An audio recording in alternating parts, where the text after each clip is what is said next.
सुप्रभात बच्चों।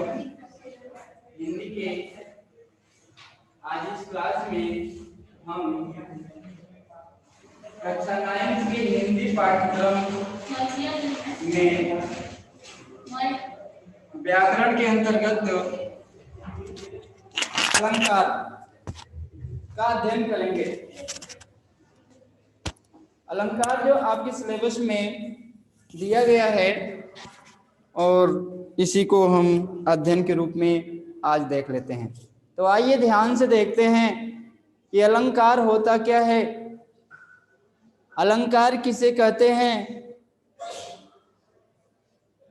वास्तविक अलंकार क्या होता है और साहित्य में अलंकार क्या होता है। तो इत्यादि चीजों पर हम चर्चा करते हैं।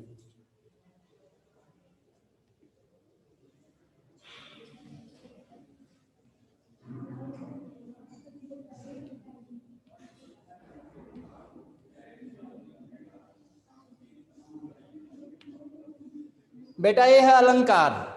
अगर सिंपली देखा जाए तो अलंकार आभूषण, गहना और अलंकार एक शब्द है जो गहना के पर्यायवाची हैं। आभूषण माने गहना होता है, अलंकार मीन्स क्या होता है, गहना होता है, और गहना मीन्स गहना होता है। तो आप जानते हैं कि गहना या आभूषण किस लिए धारण किया जाता है, आभूषण लोग क्यों पहनते हैं, आभूषण पहनने के पीछे क्या रीजन होता है। जैसे कोई एक नायिका जो है विभिन्न प्रकार के आभूषण को, कुंडल, हार इत्यादि जब धारण कर लेती है तो क्या होता है, उसकी सुंदरता में चार चांद लग जाते हैं। ठीक है। तो जिस तरह से एक स्त्री अपने को सुंदर दिखने के लिए विभिन्न प्रकार के आभूषणों को धारण करती है और उसके रूप सौंदर्य में वृद्धि होती है, चमत्कार उत्पन्न हो जाता है, वैसे ही कविता कामिनी अपनी सुंदरता को बढ़ाने के लिए अनुप्रास, उपमा, रूपक आदि आभूषणों को धारण करती है और उस कविता कामनी का रूप सौंदर्य में वृद्धि हो जाती है। कविता कामनी, कविता रूपी स्त्री, कविता रूपी नायिका। जैसे कि स्त्री है, अपने को सुंदर दिखने के लिए वह नाना प्रकार के आभूषणों को धारण करती है तो उसके शरीर की सुंदरता में वृद्धि हो जाती है। वैसे ही कविता कामिनी, कविता रूपी नायिका अनुप्रास, रूपक, उपमा या जितने भी अलंकार हैं, इन अलंकार रूपी आभूषण को धारण करती है और क्या होती है, सुंदरता में उसकी वृद्धि हो जाती है, वह और ज्यादा सुंदर दिखने लगती है। तो देखिए अलंकार शब्द दो शब्दों से मिलकर बना है।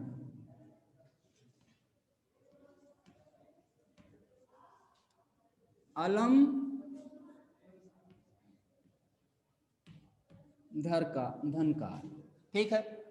अलम का क्या अर्थ हो गया बेटा, अलंकृत करने वाला, शोभा में वृद्धि करने वाला। अलम माने सौंदर्य,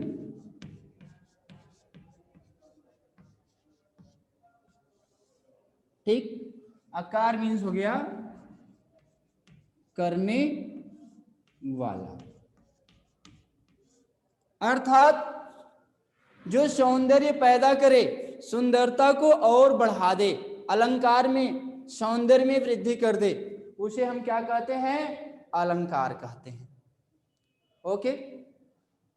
अलंकार दो शब्दों से मिलकर बना है, अलम धन कार। अलम का अर्थ सौंदर्य, कार का अर्थ करने वाला। जो सौंदर्य को करे, जो सौंदर्य में वृद्धि करे, वही क्या है, अलंकार है। इसकी एक परिभाषा बन गई,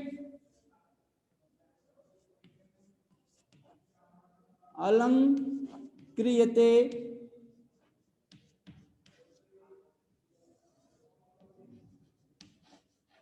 इति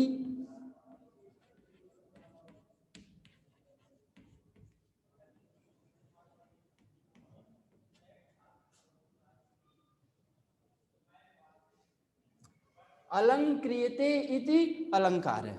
जो अलंकृत करे, जो सुशोभित करे, वही क्या है? अलंकार है। इसका हिंदी हो जाएगा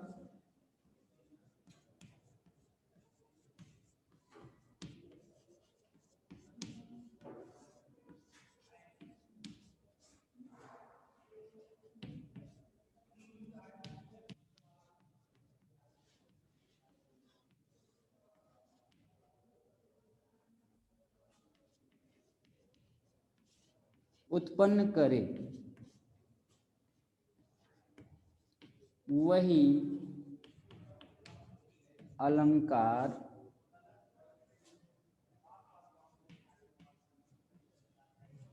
है। जो अलंकृत करे, जो सौंदर्य उत्पन्न करे या सौंदर्य में वृद्धि करे, वही क्या है? अलंकार है। तो इतना शब्द आया समझ में?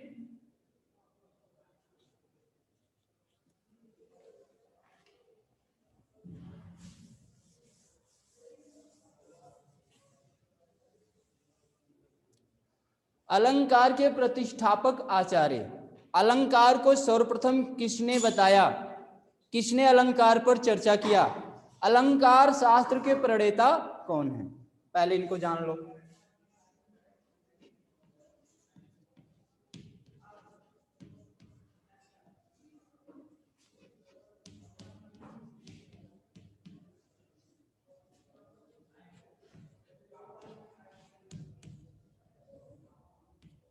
आचार्य भामह, इनका नाम क्या है? आचार्य भामह।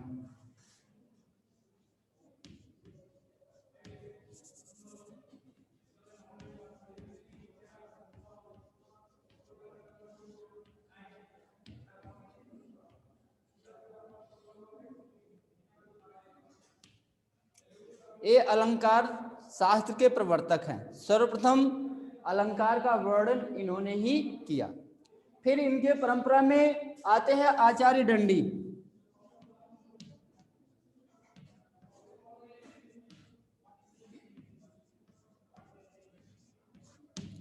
आचार्य दंडी ने एक परिभाषा दी है अलंकार के संबंध में, उसको जानना बेहद जरूरी है। तो उन्होंने परिभाषा क्या दिया?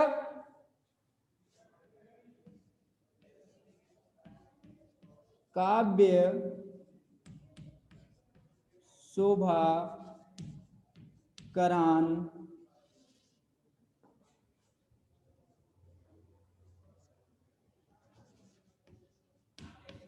धर्मान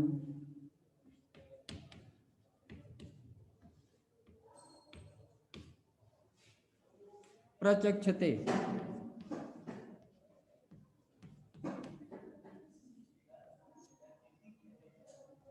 काव्य शोभा करान धर्मान अलंकारान प्रचक्षते।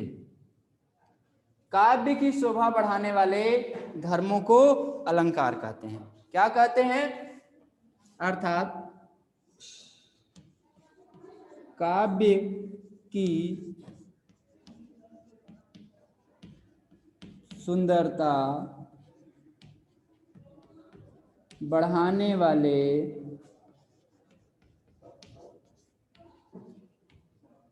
धर्मों या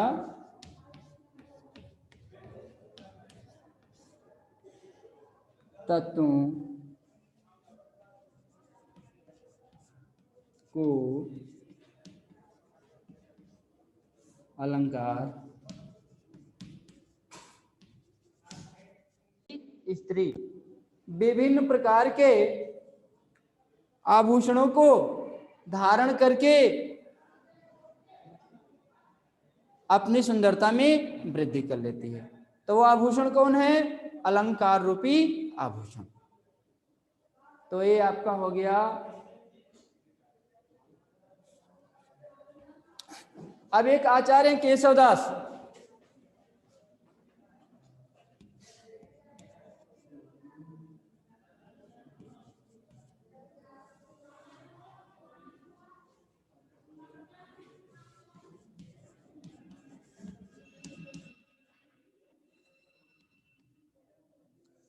ये भी देखो हिंदी के आचार्य हैं। हिंदी के प्रकांड विद्वान है, हिंदी या संस्कृत दोनों के, लेकिन इन्होंने रचना किया है हिंदी में। ठीक है, इनकी रामचंद्रिका है, विज्ञान गीता है, ए कविप्रिया है, रसप्रिया है, इनकी रचनाएं हैं। तो इन्होंने अलंकार के परिप्रेक्ष्य में कुछ कहा है। क्या कहा है? भूषण बिनु न विराज ही, कविता बनिता मित। इनकी परिभाषा है, भूषण बिनु न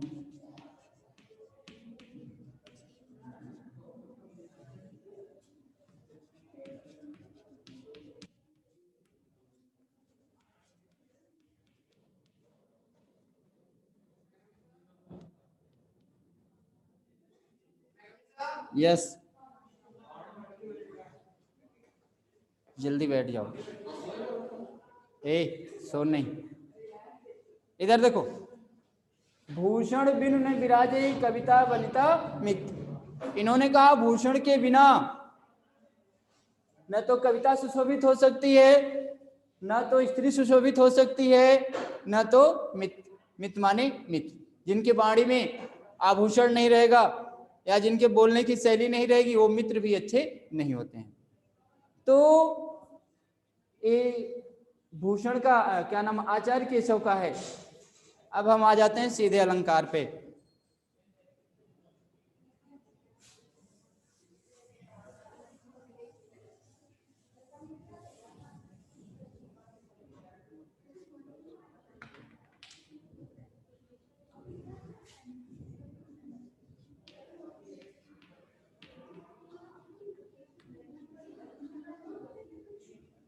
देखो अलंकार के प्रकार।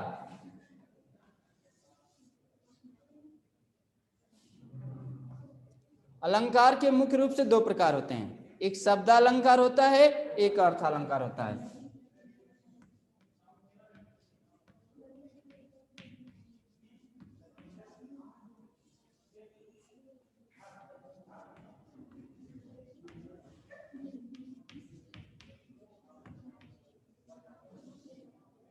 आपके काव्य में दो अलंकार पढ़ना है आपकी सिलेबस में। वैसे होने के लिए एक उभयालंकार भी होता है, लेकिन यहां पर उसकी चर्चा उभयालंकार।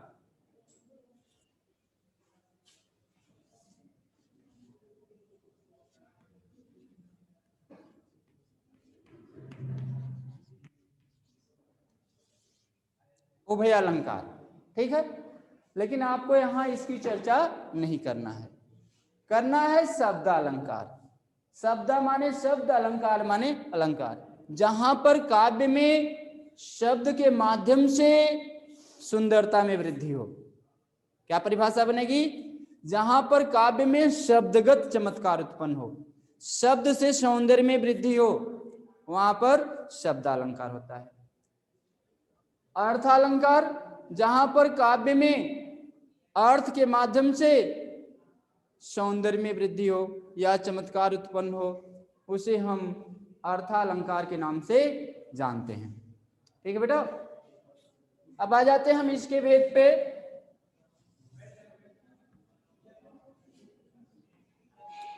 शब्दालंकार के कौन कौन से भेद हैं?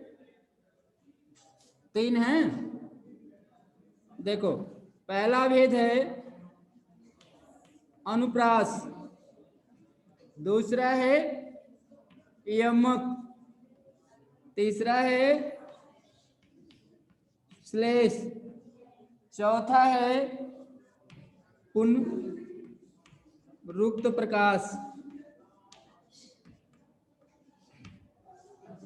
और पांचवा है वक्रोक्त अलंकार। इधर देखो, ये आपके शब्दालंकार के अंतर्गत 5 भेद आते हैं। कौन कौन सा? अनुप्रास, यमक, श्लेष, पुनरुक्त प्रकाश और वक्रोक्ति। तो आपको ये 2 नहीं पढ़ना है, सिलेबस में आपके ये नहीं है। आपको पढ़ना क्या है? अनुप्रास, यमक, श्लेष। तो जानते रहो, इसकी भी गणना जो है शब्दालंकार के अंतर्गत की जाती है। कौन? पुनरुक्ति प्रकाश और वक्रोक्त। तो इसको हम केवल आपको जानने के लिए लिख दिए, लेकिन जबकि आपको पढ़ना कितना है, 3। अब आते हैं हम अर्थालंकार पे।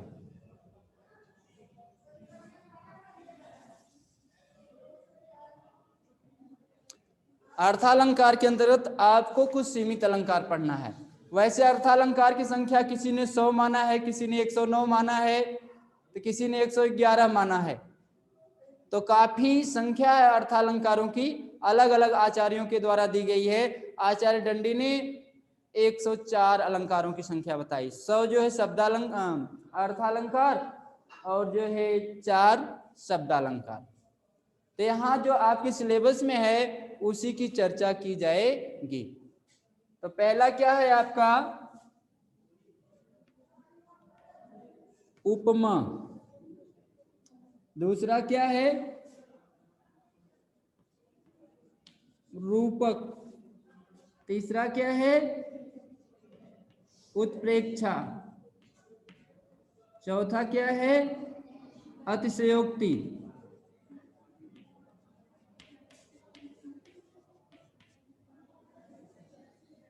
अतिशयोक्ति।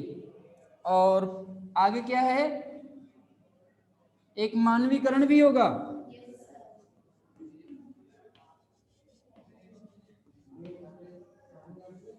एक और होगा आपके सिलेबस में, नहीं एक और होगा। किसी के पास किताब है?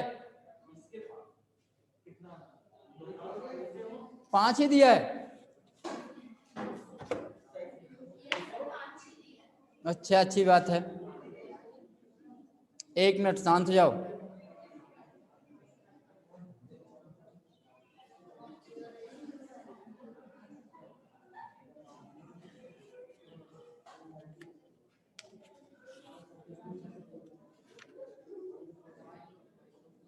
चलिए, 5 ही अलंकारों को आपको पढ़ना है। तो इस तरह आपने अलंकार शब्द 2 शब्दों से मिलके बना वो भी जाना। अलंकार की आपको आचार्य दंडी की परिभाषा बताई गई, केशवदास की परिभाषा बताई गई। वैसे भी सिंपल रूप में हम कह सकते हैं, काव्य की सुंदरता में जो 4 चांद लगा देता है, या वे साधन जो काव्य की सुंदरता में सौंदर्य उत्पन्न करते हैं, उसे हम अलंकार कहते हैं। या सिंपल रूप में हम कह सकते हैं कि कविता कामनी रूपी स्त्री का जिससे सौंदर्य होता है उसे अलंकार कहते हैं। या सीधे कह सकते हैं काव्य की सुंदरता में वृद्धि करने वाले तत्वों को अलंकार कहते हैं। फिर अलंकार के भेद पे आए हम। 2 भेद होता है। कौन कौन सा? शब्दालंकार और अर्थालंकार। एक उभय अलंकार भी होता है, लेकिन वहां यहाँ पर उसकी चर्चा नहीं करनी है क्योंकि वो आपके सिलेबस में नहीं है। फिर इसके बाद आते हैं हम शब्दालंकार के भेद पे। मैंने बताया कि शब्दालंकार के 5 भेद होते हैं, लेकिन आपको पढ़ना कितना है? 3। फिर आता है अर्थालंकार, जहां काव्य में अर्थ के माध्यम से सौंदर्य उत्पन्न होता है, उसे हम अर्थालंकार के नाम से जानते हैं। तो इसमें आपको सिलेबस में 5 ही पढ़ना है। कौन कौन से? उपमा, रूपक, उत्प्रेक्षा,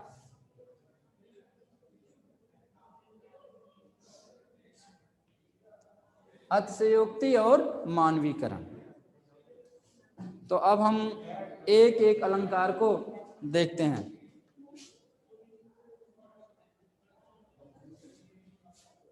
इसको इरेज कर दें।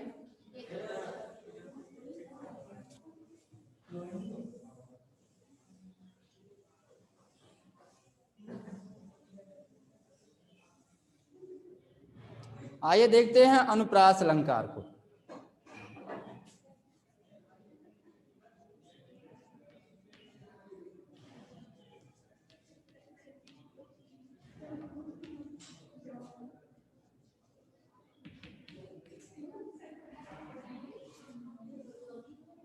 शब्दालंकार के अंतर्गत आने वाला पहला अलंकार है अनुप्रास। कौन सा अलंकार है?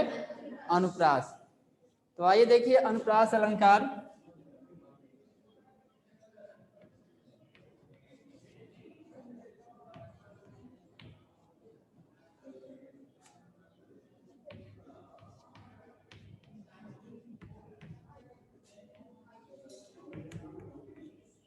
अब देखो बेटा, अनुप्रास दो शब्दों से मिलकर बना है, अनु धन प्रास।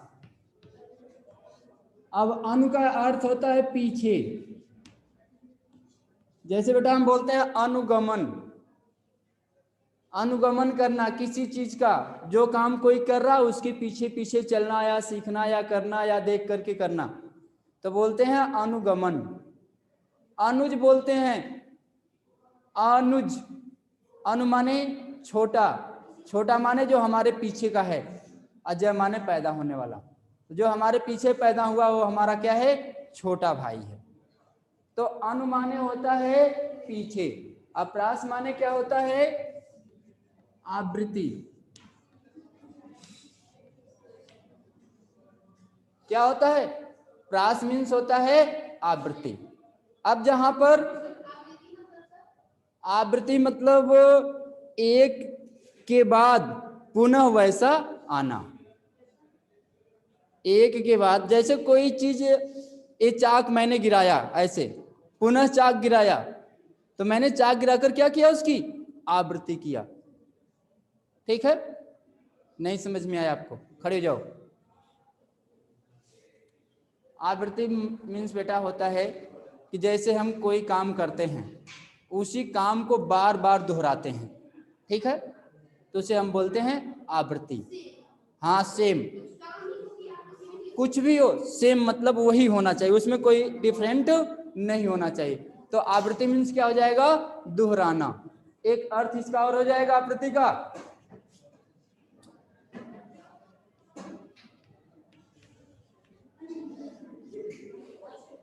क्या हो जाएगा, दोहराना। तो अनुप्रास कुछ ऐसा ही अलंकार है जहां पर काव्य में किसी वर्ण की आवृत्ति हो, एक बार वह वर्ण आया हो, उसके बाद वही वर्ण फिर आया हो, बार बार आया हो, कम से कम